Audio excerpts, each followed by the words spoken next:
Good morning, everyone. Thank you so much for joining us. We are going to be getting started shortly. Just a quick reminder to please silence your phones at this time. If you have a cell phone, please silence your phones at this time. Thank you all.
Wait, wheelbarrow over there. And the coaches are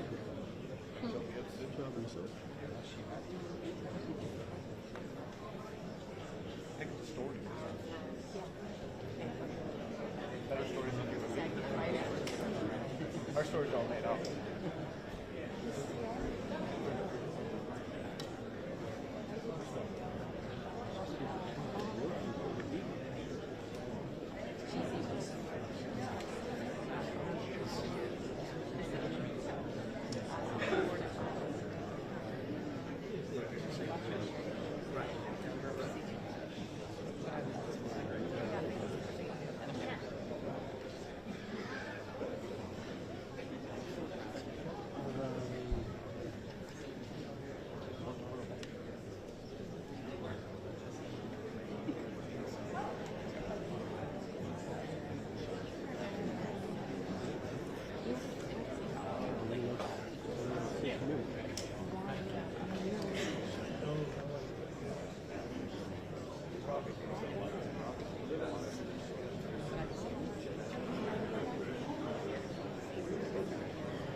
I can still hear the crowds. When I first stepped into RFK Stadium, I knew I'd found a home. The roar of the fans, the energy of the city, united as one, was unlike anything I'd ever experienced. Do you want me to get in the walking on? You want to say RFK Stadium was a stage for the world's greatest in sports, culture, and entertainment. All in the heart of our nation's capital. It's time to revive that legacy. Let's bring the Commanders home. A new stadium will serve as the anchor for the RFK site, unlocking new opportunities for generations to come. This means new housing, new restaurants, retail, and public spaces are all possible. The stadium development will create new access to the Anacostia waterfront, while preserving some of our city's treasures. A world-class city deserves a world-class stadium, uniting a sea of burgundy and gold. Something that unites us in our pride for the district. The time is now. Let's bring Washington back to D.C.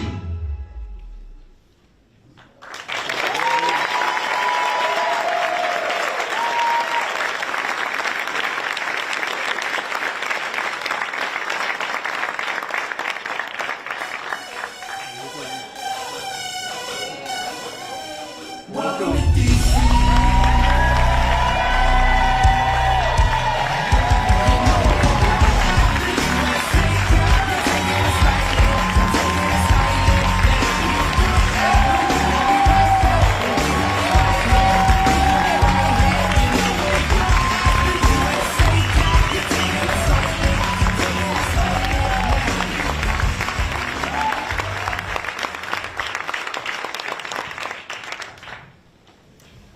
I want to welcome everybody this morning on a historic day.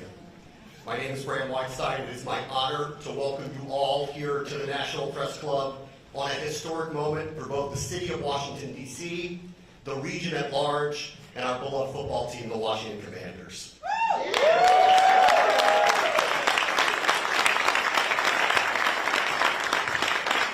Sometimes a long, very long, winding road will bring you home. And RFK Stadium was home for a very long time. There were legends that were made there that are here with us today. Hall of Famers like John Riggins and Darryl Green.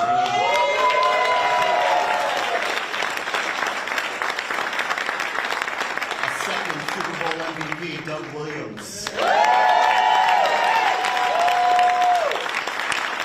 And of course, our legendary Hall of Fame coach, Joe Gibbs.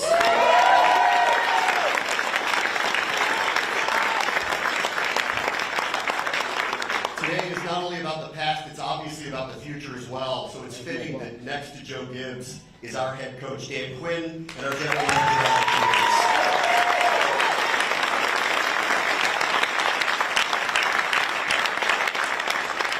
Timeless memories were made at the RFK site, and that's what today is about, repeating that. Timeless future memories for our city and for our team. These individuals here in particular are ready and excited to share a very special announcement with both the D.C. residents, Commanders fans in the region, and of course around the world as well. Washington, D.C. Mayor Muriel Bowser. The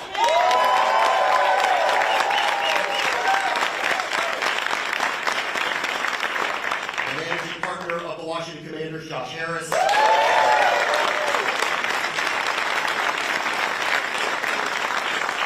And the Commissioner of the NFL, Roger Goodell.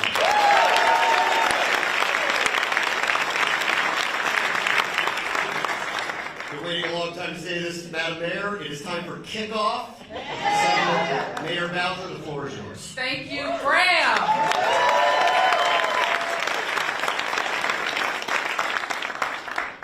Promise made? Promise kept. Yeah. So I want to start by saying, welcome home. Let's give our Commanders a big Washington, D.C.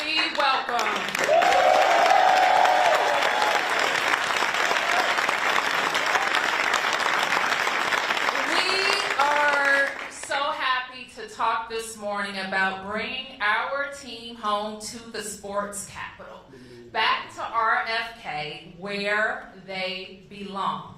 And I couldn't be more excited for our city, our team, and our fans. Josh and the entire team at the Commanders, thank you. We want to say thank you for not just buying our team, some would say saving our team, getting the team to the NFC Championship for the first time in 33 years.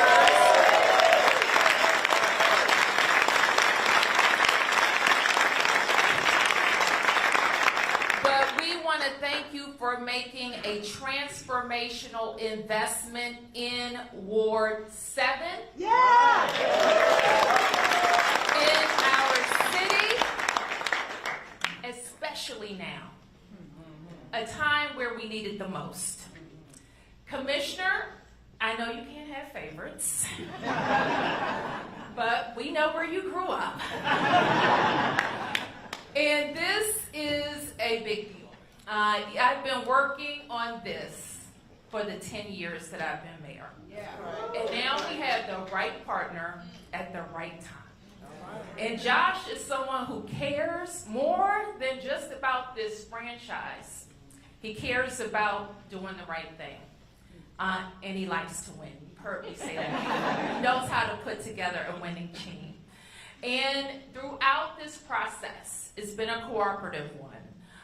We were joined in our goals to advance a deal that we could be proud of, a development that would serve the city for generations to come, and support the best professional sports franchise in the world. So when Josh talks about this, he very elegantly says that he wants to provide and do for the city and give the city what it deserves. And I agree. And I'd go a step further and say that right now, as our economy is shifting, it's something our city really needs, because we need growth and we need jobs. We have 180 acres of opportunity on the banks of the Anacostia River. And we have...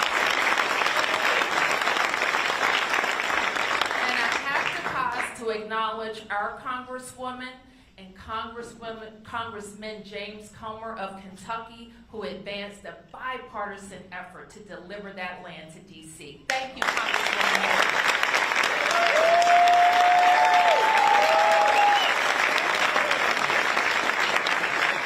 This land has been blighted and underutilized for too long.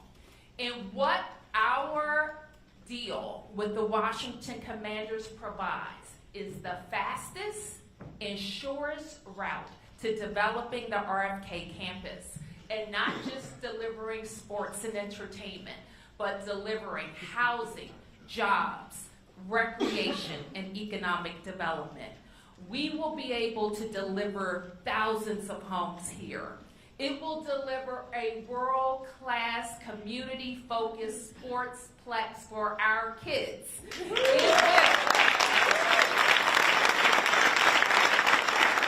create park space and build out riverfront and trails. It's about creating jobs for DC residents and revenue that will support what all of our city needs. City services that have made us a growing city. We're going to be talking a lot about this project in the coming weeks and months, and it will be clear that this is a good deal for DC. It's a fantastic deal, a win-win-win for the city, the team, and the fans. So I want to say thank you for everyone that has been involved at this point. And before we take questions, I'll go through a quick list of thank yous, but I first want to introduce a person who has been a great part of the DC community in the time that he's joined He has brought on local partners into the Commanders ownership that has meant a lot for us. And I see Mark Ein and Mitch Rails in the front row. Give them a big round of applause.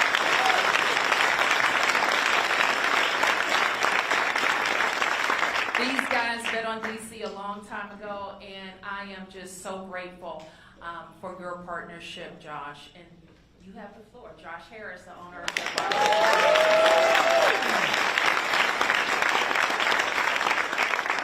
Hello, everyone. What a great day. It's a great day in our process to bring the Commanders home. And Mayor, thank you. I'm so appreciative for our partnership and everything you've done through this process. And you know, this day is a testament to your leadership and the city's leadership. So thank you.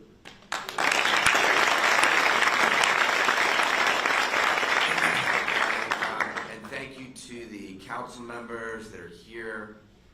We know you're going to be considering all this, and thank you for your partnership in helping us get to this historic moment. We know you have a bunch of work to do. We're going to be there transparently providing all the information to you, Chairman Mendelson. I know you're not here with us today, and the entire group of DC council members, so very much appreciative that you're here today to listen. And Roger, I know you're busy. Thank you for being here. It's very meaningful to have the commissioner of the NFL sitting side by side with us today. So, today I am absolutely thrilled to announce that the Commanders are ready to make and our partners are committed to make the single largest private investment in DC history.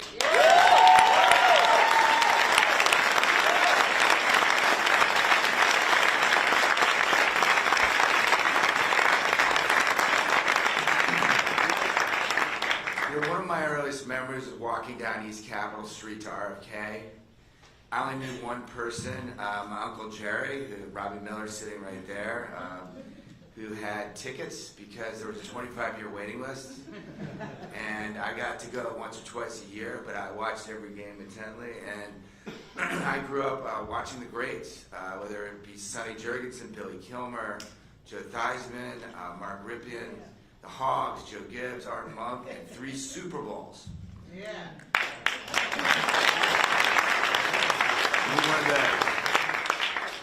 And obviously, we're so honored to have Darryl, Doug, and John. Thank you all for being here today. You're right.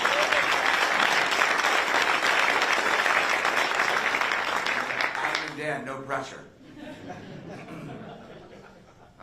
That was the Washington that I remembered. When on Sundays, everything stopped, everyone was glued to their TV or in the stadium, and we've already seen a reawakening of that spirit, but we want to bring it back. Yep. Now we want to bring the Commanders home with a new RFK that our fans will love, our opponents will fear. It'll be loud. We want to make it about football, but also about the city and the community, and we want to host the biggest and best events in the world. When our ownership group started on this journey 2 years ago, we laid out 3 clear priorities: build a championship caliber team, improve fan experience, and make a positive impact on this community. Today's announcement is a key part of that vision. Let's come home. This project is about so much more than building a stadium. It's about a once-in-a-generation opportunity to create a catalyst for long-term transformational economic growth here in DC. That means thousands of new jobs, billions of new tax revenue, thousands of new homes, partnerships with local businesses, and the creation of about 90 acres of mixed-use development for our community.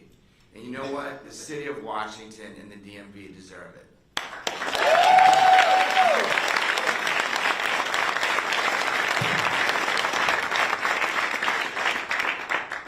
Without exaggeration, this will be the best stadium in the country when it's built in front of the Anacostia River, facing the Capitol and the Washington I wonder Monument. if we should show a picture of it. And while today marks an exciting step towards bringing the Commanders back to our spiritual home in D.C., I also want to recognize the incredible partnership we've built with Maryland and Virginia. In Maryland, where we currently play, and in Virginia, where we train.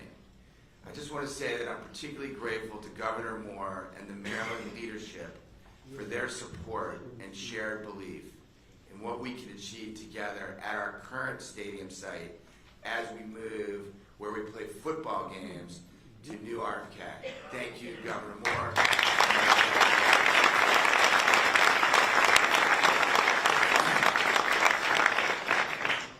On a personal note, I am deeply humbled and grateful that God has allowed me to be part of this journey to help shape the next chapter for Commanders football, for DC, and for the entire DMV community. I'm also grateful to my family who's sitting here. Couldn't have done it without you, my wife Marjorie, Hannah, my brother Gabe, my mother Sylvia, Mama Commander.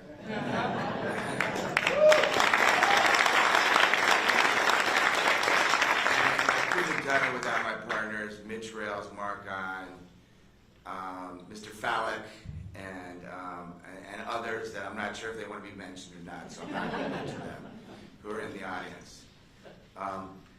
I believe and I know that Mayor Bowser believes, I know that you believe, in the power of this project to bring our city and this region together. We're excited to continue working with the council, the mayor, and the DC leadership in this community to shape the next chapter of RFK. RFK was the site of some of my earliest and most meaningful memories. I hope that many others will be able to create incredible memories of their own for generations to come. The future is very, very bright. Thank you for being here today, listening, and let's go get this done.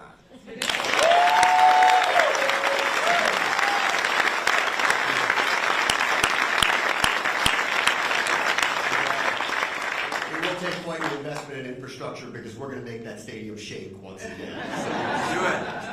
They know all about that. This also could be a crown jewel in making Washington the most powerful sports city in the world. And with that in mind, let me introduce NFL Commissioner Roger Goodell, who, like myself and like many of us in this room, grew up going to the old RFK Stadium. Commissioner.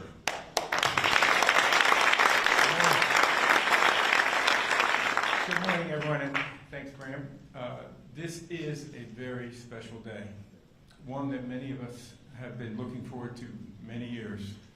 I'm excited to join the mayor and Josh to help announce the intention of the Commanders to return to their historical site, their home in Washington, D.C.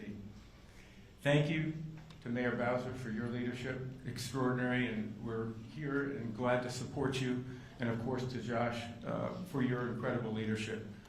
Under Josh's leadership, this team has become a playoff team in a very short period of time. With this stadium, it will also become a leader off the field too. The Commanders' future is clearly a bright one. Today would not be possible without the help from Congress, who is passing the RFK bill late last year, and I want to thank Representatives Comer and Norton for sponsoring the bill, and for the congressional leadership for passing the needed legislation to get us here today. I grew up in this district, as was mentioned before, attending games at old RFK Stadium. It was a special place. Many of our early memories as a football fan were formed there, watching the great teams and sharing the experiences with my family and the tremendous fans of this team. A generation of fans growing up rooting for the team did not have that experience, but the next ones will, and I could not be more excited for them. The stadium project announced today promises to be great for the fans, the team, and the district, and the NFL. It also makes us better as a club, as a league, and all of our clubs playing in a world-class stadium in front of passionate fans is one of our big objectives. We've seen throughout the country new stadiums transform communities. Since 2001, more than $32 billion has been invested in stadiums, and there are at least 8 more projects underway, an estimated cost of $20 billion. This will be critical in revitalizing an area that has been dormant and undeveloped for nearly 30 years when the team first left. Here in the district, there will be billions of dollars invested in this area and economic activity that lifts up the city and generates jobs throughout the region. The NFL has a long history of investing in stadiums projects along with the home team, but all 31 teams will contribute along with Josh and his partners. This is an important project that the league recognizes, and we will be there to support. Once again, I want to thank the mayor and Josh for their incredible leadership. We look forward to working with you both. This project is important to us, and we recognize we will be supporting you throughout the city council process as well, and look forward to seeing you all on opening day. Thank you, Roger. Give them a round of applause.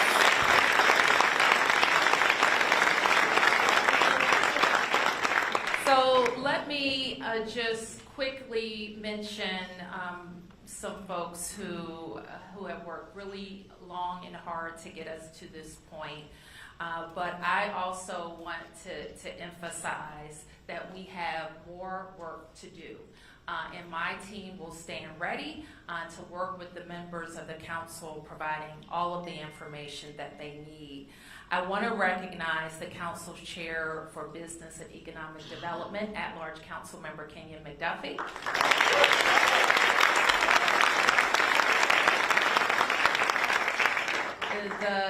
The host council member for RFK, and I told him he came in the door winning, council member Wendell Felder.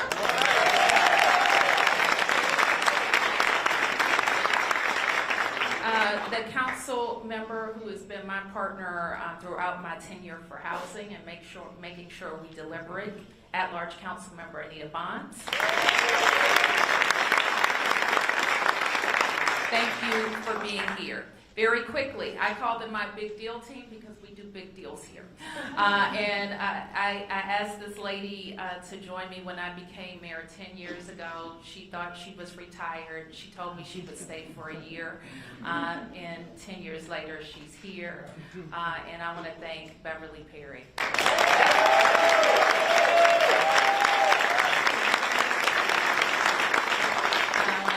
Our chief deal maker on this one, Saroj Patwala. The deputy mayor for economic development, Nina Albert. The city administrator for the district, Kevin Donahue. And our budget director, Jenny Reed. Thank you. I also want to acknowledge our other partner in this endeavor, the official convention center and sports authority for the district, who will be our partner in parking, and led by Angie Gates, the president and CEO, chaired by Lake Dormsjoe. Thank you, Lake. And any other members or of the board members for Events DC, thank you for being here. Thank you. I see Sherry Doggett over there.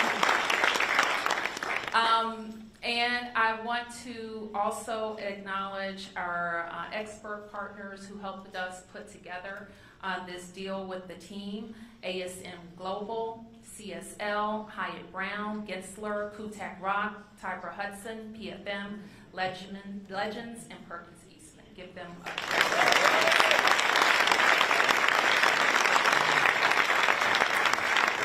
other members of the Congress who have been in the front and behind the scenes, Senator Mark Warner, Senator Tim Kaine, Senator Joe Manchin, Congressman Benny Thompson, and Congressman Clyburn. Please give them a big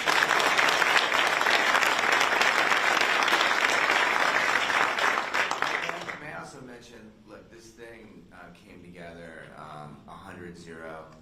I mean, there's been many parts of this journey in the Senate at 12:01. I learned a lot about the political process. And I just want to thank the senators from Maryland, the senators from Virginia, Absolutely. for being there and for supporting this effort, because we wouldn't be here without them. So thank you. And final mentions to two of my predecessors who are here. One who brought baseball home, former Mayor Anthony Williams. And I know a very proud woman today, Mayor Sharon Pratt.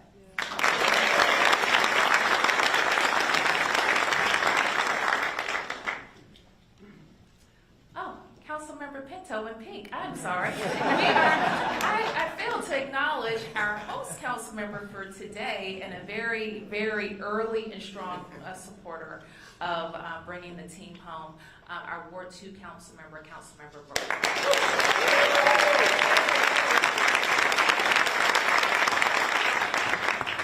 This is an exciting day, and we do hope it is the first of a few historic announcements along the trail here.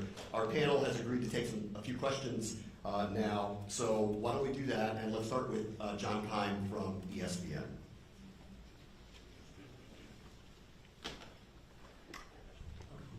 Roger, real quick, how much does this increase the chances of getting the Super Bowl in D.C.? I didn't come here to announce that, but I would say dramatically.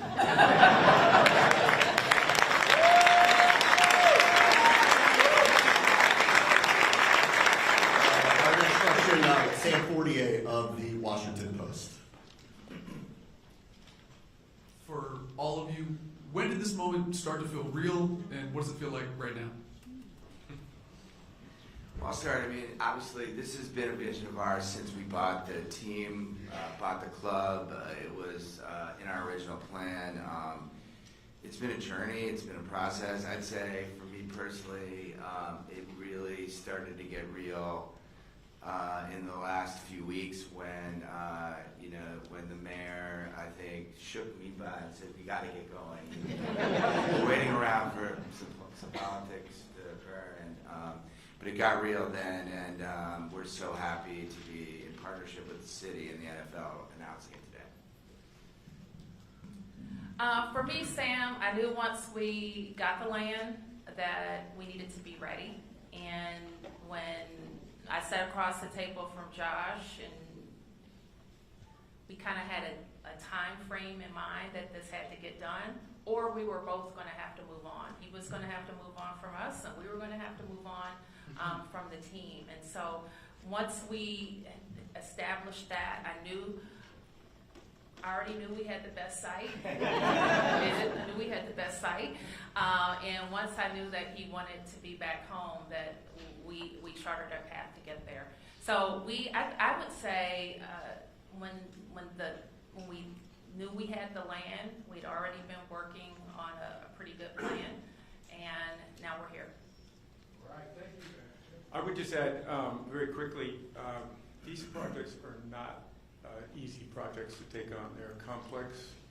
They involve a lot of decision making along the way. There are difficult periods, but I would fall back on the leadership of the mayor, who had the vision and the willingness to take this on. I think that does not happen in cities or states without that kind of a political leader standing up and saying this is good for our community, which we obviously agree. And of course, Josh, who understood not just the emotional reason for coming back to the district, but also this was really the right thing for this community. This will be a tremendous economic driver, but more importantly, I think it will be a send a signal to everyone in the world, frankly, of this community and the way they're going and the direction they're going. Our next question, David Aldridge from The Athletic. Thank you. For Josh and for Mayor Bowser, what assurances can you provide to local residents that they will not be overwhelmed by the new construction, the new projects, that they will be able to stay in the area and stay in the housing that they currently have? And for Roger, I wonder if the SoFi project in LA is at all analogous to this in terms of the partnership that the Cronkies had with the city of Inglewood. Well, thanks for that, that question. And the good thing about this site is it was an NFL stadium there. The Washington football team played there for decades. And the transportation infrastructure exists. It is served by Metro, it's served by the highway, it's served by an expansive bus system. The difference between when the team last played and now is that there are many other modes that are available for people to travel there as well.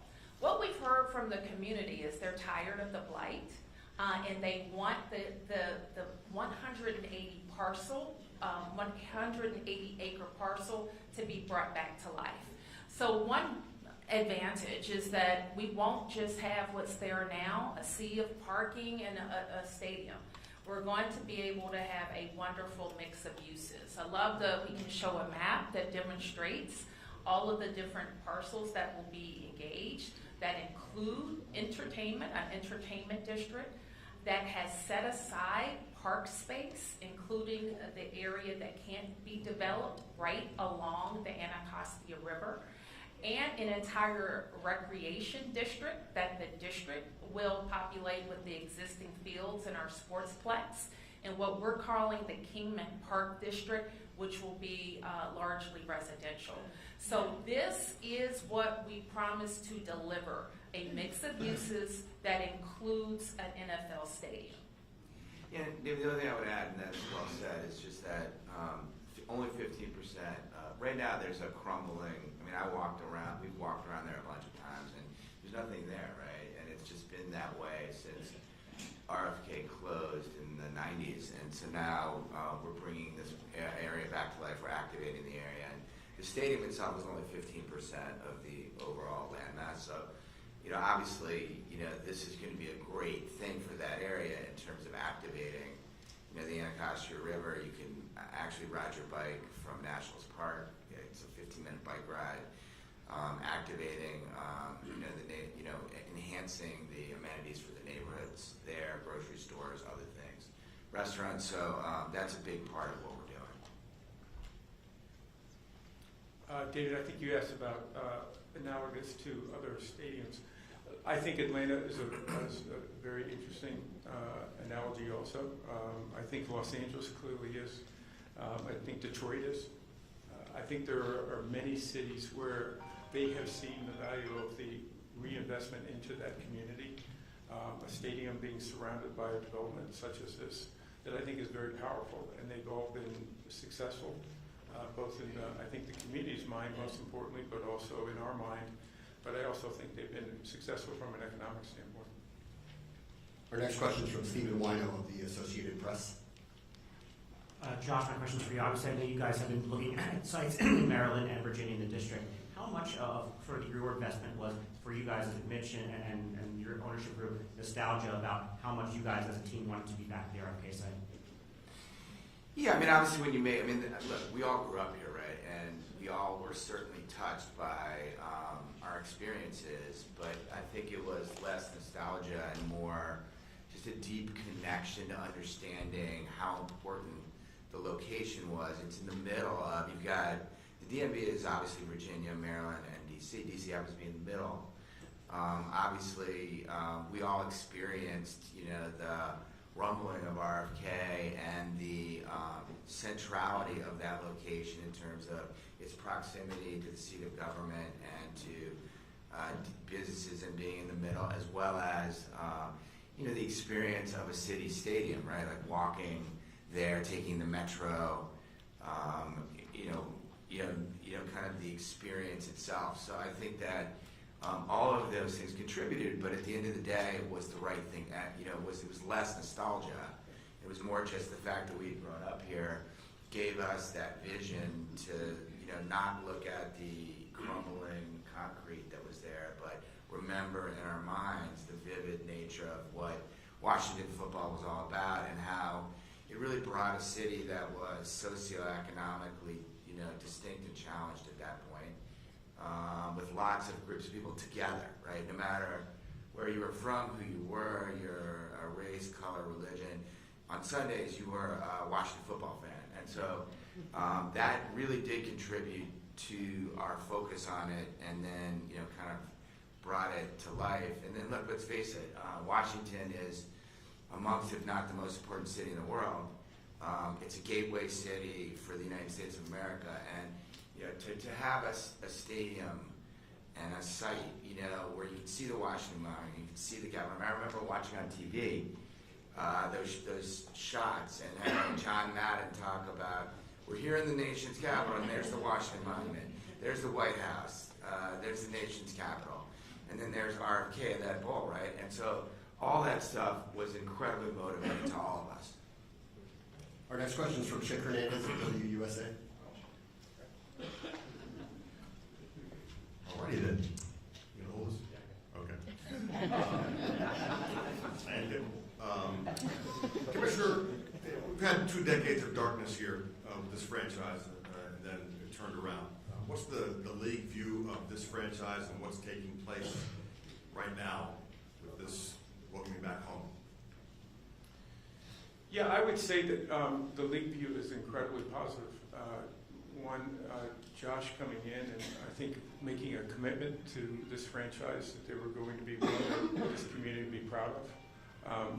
Obviously, every owner that comes in hopes to have the winning tradition reestablished quickly.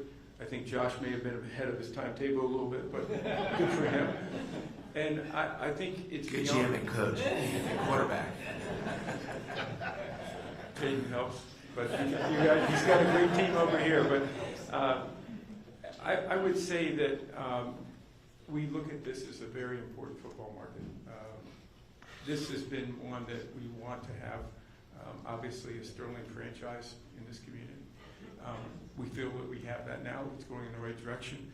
I think the commitment by Josh and the city to bring the team back into DC is a really important one. I think emotionally, but also I think it signifies that they care about this community, they care deeply about it, and they're going to do the right things to make this franchise successful. Our next question is from Rebecca Turco of WJLA 7. Hi, good morning. This is a question for the mayor. The $202 million for infrastructure and the $89 million for the sportsplex. Can you explain why use taxpayer money for this? Why not pursue creative options like personal seat licenses, for instance? Okay, so I think you've asked me about the public investment in the stadium. So what I hope has been made clear is that this is a massive investment and the largest private investment in the district's history. The Commanders will be committing $2.7 billion to building the stadium. $2.7 billion. So the total investment.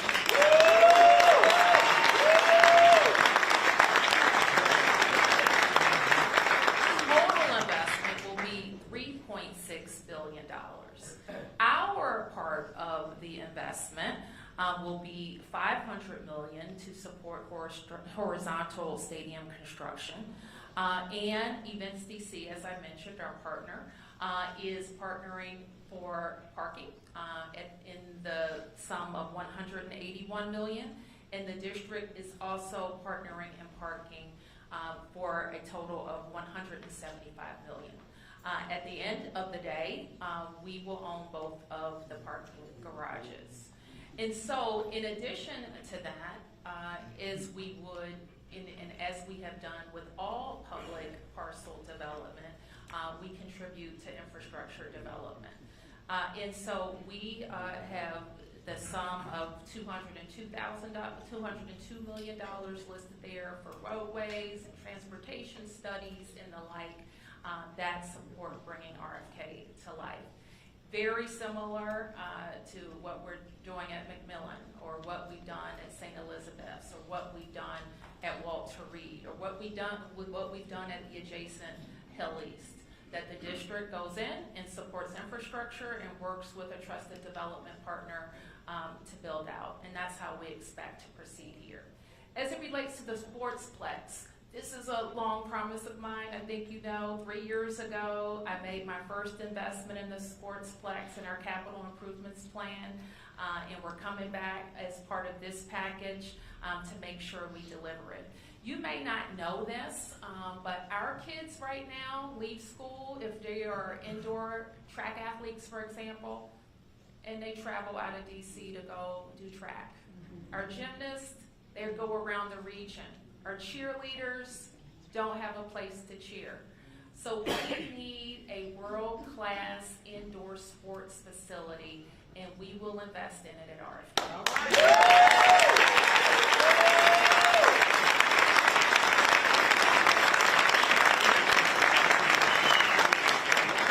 The next question is from Sam Collins of the Washington Informer.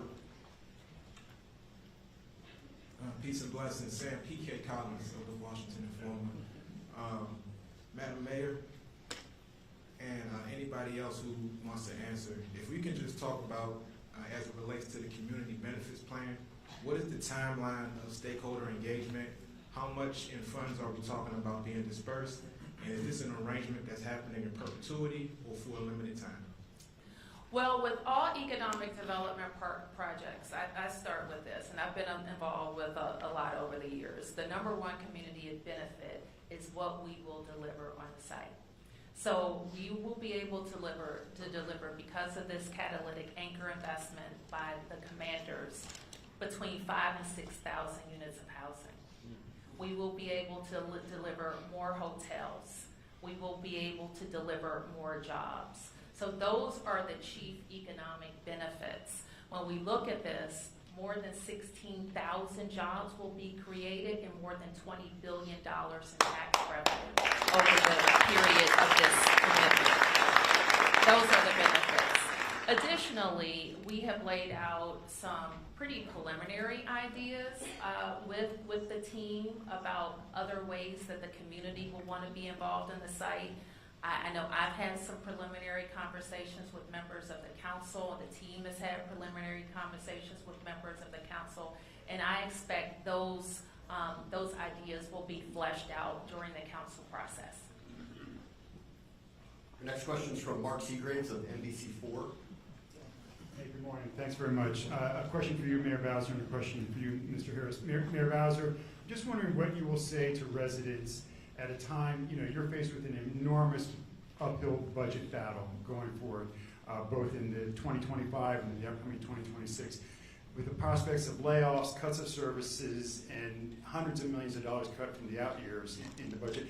How do you justify, what do you say to residents who think this is not the right time to put hundreds of millions of dollars into this development when you're having to cut services and possibly furlough workers?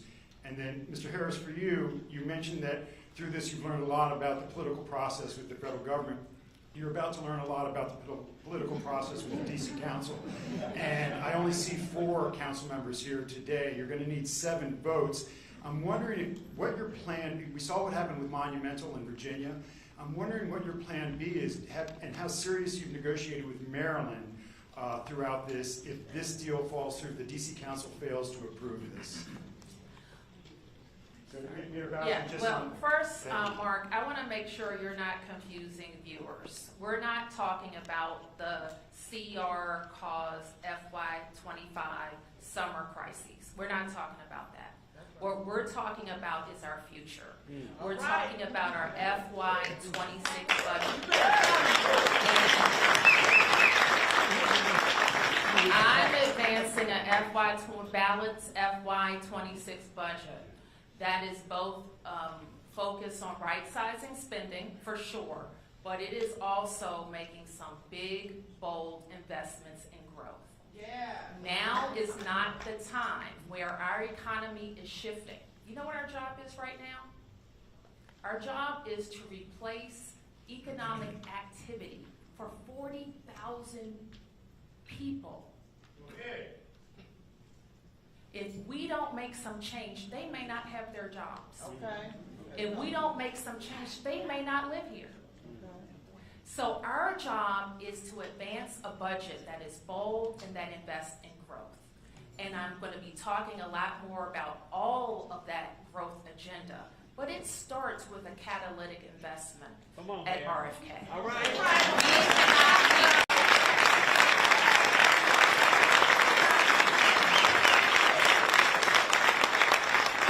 If you need to add revenue, as we do, you can't leave 180 acres vacant. Okay.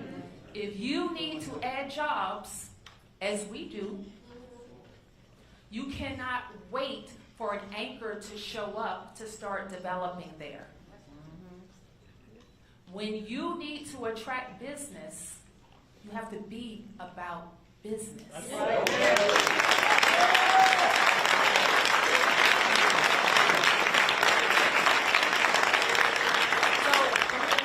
Talking about FY26. Now the Congress still has to fix FY25. Because if they don't, because your question is a serious one, I call it a fake budget crisis because we have the money. That's right. So if we have to cut services because they don't fix their snafu, then that's a problem. But we know we're gonna keep pushing it, but we can't stop because no matter what happens with FY25. FY26 is coming. And so we're going to have, at the end of FY30, or the beginning of FY30, a new stadium.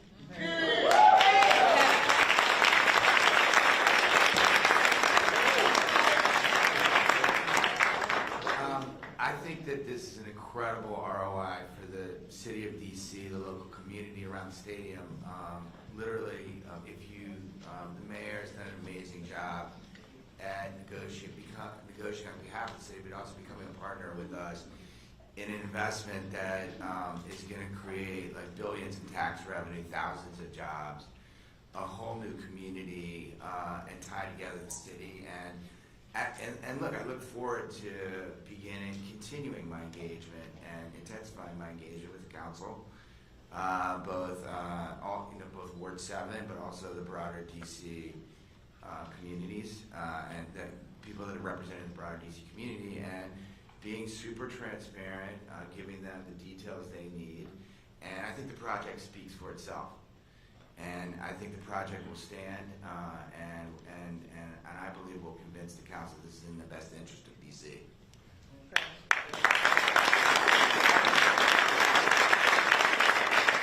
Our next question is from Stephanie Ramirez of Fox 5. Can I just say one other thing? And we did have other alternatives, but we're really focused here. Could you tell us what that alternative is? Of course not. All right, a question for Mr. Harris. First off, we saw the photo right after the president signed the bill of the two of you smiling. I'm over here, sorry. Right back here. There you go. Saw the photo of you both smiling right after former President Joe Biden had signed the RFK bill into law. So the question everybody had was this already a done deal? Can you talk about where you guys were at that moment? And was this what you always wanted from the beginning in purchasing? And then I also have a follow-up question for you, Mayor Bowser. Yeah, the answer is obviously that was a big step in the process. Until DC had the land back, there was no way you could consider doing this project at the RFK site. So that was the first step in the process. But we had not concluded, or even it was very early in the negotiations with DC, and so after that moment, so yes, that was an amazing kind of part of the process. But after that moment, as the new year changed to 2025, we got to work and really created all these details. And so I was definitely smiling, but I was also I knew there was a lot of work ahead. And listen, we've been very transparent with the whole DMV community in terms of what we thought was the right answer for the location of the stadium. And sometimes when you have partners in other jurisdictions, those conversations can be it's harder to be honest and upfront about it. But we also didn't know whether we would be able to achieve what we thought was the best answer. And so we kept discussions going, and obviously we've made commitments in Maryland, as to making that site a great site, and not having what happened to DC, which is RFK just literally sat there and became a mass of concrete. That's not going to happen. Remember, we've already committed it won't, and we're engaging with the state of Maryland as to what we're going to do with that site to make it great for Maryland. And we have fans, obviously, in Virginia, we have fans in Maryland, we have fans in DC. DC happens to be the center of it, but it's very important. We like having, we have our business offices in Maryland, we have our training complex in Virginia. If we can accomplish our stadium in DC, we're engaging the whole area. And then Mayor Bowser, a couple questions here. We know that there are significant issues with business downtown and reviving downtown DC. Does this project kind of replace anything downtown, or how do you balance what you're trying to do here with reviving downtown? And then separately, will you commit to working with the residents some kind of financial agreement for those neighbors who are concerned that they may be forced to move out because of rising property costs with the new stadium that's going to be going there? Well, nobody will be forced to move out. What we're proposing is completely in the on the RFK parcels. And the first part of your question was what? How does this work with redeveloping downtown DC? We think it's entirely complementary. And more than that, we kind of got an early start on our growth agenda, what I'm now calling our growth agenda, because of the work that we were able to do downtown, and it's particularly around Chinatown and Gallery Place, and our Gallery Place Chinatown co-chairs here. Give those ladies a big round of applause. Jody and Debbie. I see Jerem Price, who helped produce the Downtown Action Report. The council members at the front, who unanimously approved a $515 million investment in keeping the Capital One Arena downtown. Might I add a structure that's very similar to what we are proposing here. And so I think that we have demonstrated that cities, especially, have to. We're doubling down on what's working for us. We are a hospitality economy and a sports and entertainment economy. You've heard me say 1,000 times. This is not just fun and games. It's dollars and cents for the city. And what happens at these parcels helps us invest in all 8 wards. We have time for one final question. Kate Ryan from WTOP. Okay, I'm sorry. Thank you so much.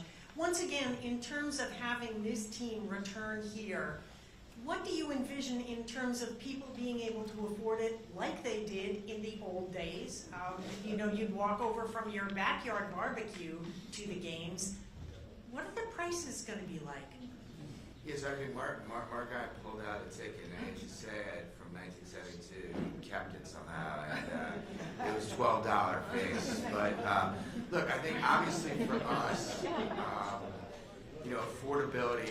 We sit down every year, and Mark Klaus, our new president, is there. We sit down as a business team, and we set ticket prices, and we are very focused every year on affordability and inclusion, and the ability of I have a family, the ability of everyone to bring their family to the game, and so that's going to continue to be, kind of a priority for us. New stadium, old stadium, pretty much everywhere. Thanks. We're going to give you an opportunity to have a photo opportunity in just a moment. We're going to ask you all to stay seated as we're going to call you up in groups. But first, to commemorate what is a historic day, we're going to take this commander's helmet. Mayor Bowser, Josh Harris, Commissioner Goodell are all going to sign this today.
Congratulations. Allie, you want to call up some for groups or photo opportunities, please?